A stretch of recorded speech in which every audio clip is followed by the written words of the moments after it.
আমাদের দেশি গিরিবাজ কবুতরগুলো খাবার খাচ্ছে। আমি এখানে খাবার খেতে দিয়েছি ধান।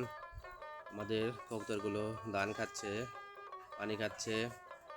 আমাদের মোটামুটি এখন 20 থেকে 25 জোড়া কবুতর আছে।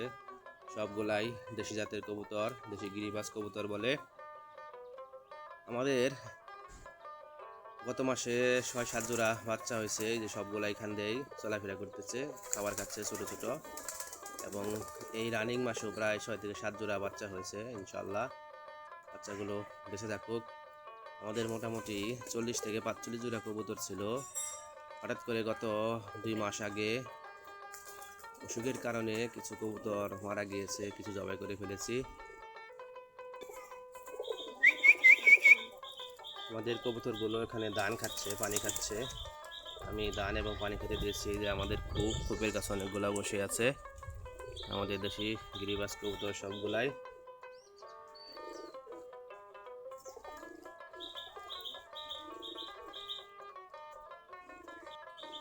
আমাদের কবুতরগুলো খাবার খাচ্ছে, পানি খাচ্ছে।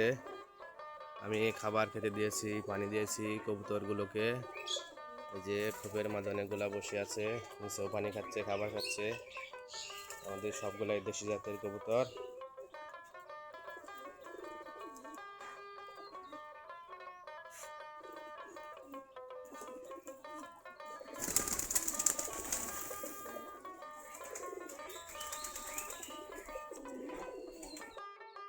আমাদের দেশি গিরিবাজ কবুতরগুলো খাবার খাচ্ছে।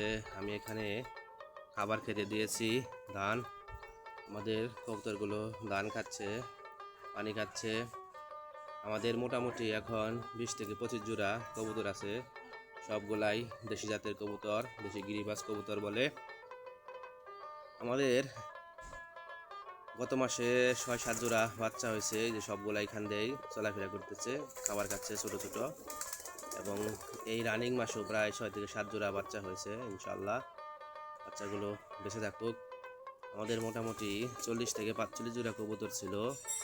হঠাৎ করে গত 2 মাস আগে অসুখের কারণে কিছু কবুতর মারা গিয়েছে, কিছু জবাই করে ফেলেছি। আমাদের কবুতরগুলো এখানে ধান খাচ্ছে, পানি খাচ্ছে।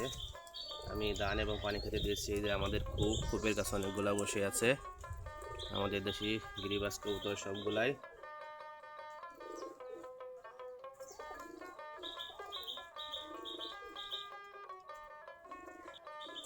আমাদের কবুতরগুলো খাবার খাচ্ছে, পানি খাচ্ছে। আমি খাবার খেতে দিয়েছি, পানি দিয়েছি কবুতরগুলোকে। এই যে খোপের মাঝে অনেকগুলা বসে আছে, নিচেও পানি খাচ্ছে, খাবার খাচ্ছে। আমাদের সবগুলাই দেশি জাতের কবুতর।